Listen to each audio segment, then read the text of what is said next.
Oi, eu sou a Mila e hoje vamos falar sobre o planetário do átomo de Rutherford e o pudim de passas de Thomson. O modelo atômico de Thomson. Sendo proposto em 1898 pelo físico inglês Joseph John Thomson, o modelo atômico de Thomson derrubou a teoria da indivisibilidade do átomo proposta por John Dalton após ter diversas evidências sobre a existência do elétron. Thomson, a partir do seu modelo, confirmou e provou a existência de partículas com carga negativa no átomo, os elétrons. Propôs em seu modelo, tendo como base descobertas relacionadas com a radioatividade e experimentos realizados com tubos de raios catadóticos. Quando um gás rarefeito em baixa pressão é submetido a uma alta tensão elétrica, produz um feixe de luz composto por cargas elétricas que parte do polo negativo e vai em direção ao polo positivo. Com os experimentos realizados, Thomson propôs sua interpretação de como seria o átomo e sua constituição. Segundo ele, o átomo é uma esfera, mas não maciça como propunha o modelo atômico de John Dalton. Como o átomo apresenta elétrons que possuem cargas negativas, deve apresentar partículas positivas para que a carga final seja nula. Os elétrons não estão fixos ou presos no átomo, eles podem ser transferidos para outro átomo em determinadas condições. O átomo pode ser considerado como um fluido contínuo de cargas positivas, onde estariam distribuídos os elétrons, que possuem carga negativa. Como os elétrons que estão espalhados apresentam a mesma carga, existe entre eles uma repulsão mútua, o que faz com que estejam uniformemente distribuídos na esfera. Thomson associou seu modelo a um pudim de passas, as quais representam os elétrons. O modelo atômico de Thomson foi o segundo proposto para o átomo, e tratou de novos conhecimentos sobre o átomo que até então não haviam sido propostos por falta de embasamento científico, como natureza elétrica da matéria, divisibilidade do átomo, presença de partículas pequenas e com carga no átomo. Na época proposta do modelo atômico de Thomson, vários físicos apontaram algumas incoerências presentes neste modelo. Thomson propôs que o átomo apresentava uma estabilidade em relação à distribuição uniforme dos elétrons, o que poderia ser modificado por influência de energia. Porém, a física clássica, com base no eletromagnetismo, não permite a existência de um sistema estável pautado apenas na repulsão entre as partículas de a mesma carga.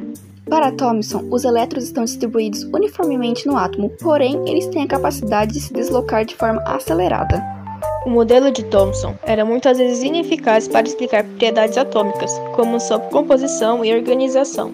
Graças a esse modelo atômico proposto por Thomson, ele é considerado o pai do elétron, tendo seu modelo substituído pelo atômico de Rutherford tempos depois. O modelo atômico de Rutherford. O Rutherford estava estudando a trajetória de partículas e a interação entre a radiação alfa e os materiais. Detectou que havia uma limitação no modelo atômico apresentado por Thomson. Rutherford fez uma câmara metálica fechada e nela colocou um pequeno recipiente de chumbo com fragmentos de polônio.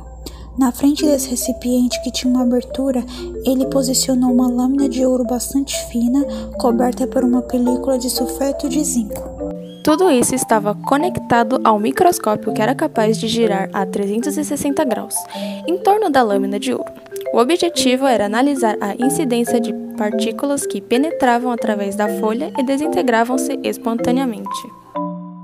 Era possível ver cada incidência de partículas sob a película de sulfeto de zinco através de um ponto destacado no microscópio. Rutherford anotou a incidência de partículas dos mais diversos ângulos, de forma que pudesse analisar cuidadosamente o seu comportamento. A partir de sua análise, Rutherford verificou que o comportamento das partículas era padronizado. Embora uma certa dificuldade, a maioria delas conseguia atravessar a folha. Algumas ficavam bloqueadas e ainda havia algumas que nem eram sequer afetadas. Com isso, concluiu que haviam muitos espaços vazios e que o centro do átomo era muito menor, considerando todo o seu diâmetro. Assim, ele descobriu a eletrosfera, ou seja, o átomo era formado por um núcleo, onde havia carga positiva concentrada, e por uma eletrosfera, onde se concentra a carga negativa. O Rutherford não sabia do que era constituído o núcleo, ele apenas supunha que existissem nêutrons. Os elétrons, por sua vez, já descobertos por Thomson, localizam-se na eletrosfera e circulavam ao redor desse pequeno sol nuclear. E apesar dos avanços, o modelo apresentava erro. o qual é apontado através da teoria do eletromagnetismo. As partículas com carga elétrica emitem uma onda eletromagnética quando são aceleradas. Seguindo o modelo de Rutherford, é o que aconteceria com o elétron que, nesse caso, perderia energia e cairia sobre o núcleo. Entretanto, não é o que acontece. A partir disso, o modelo atômico continuou em evolução, e Niels Bohr completou a lacuna que havia no modelo de Rutherford. Por esse motivo, esse modelo é chamado de modelo atômico de Rutherford-Bohr.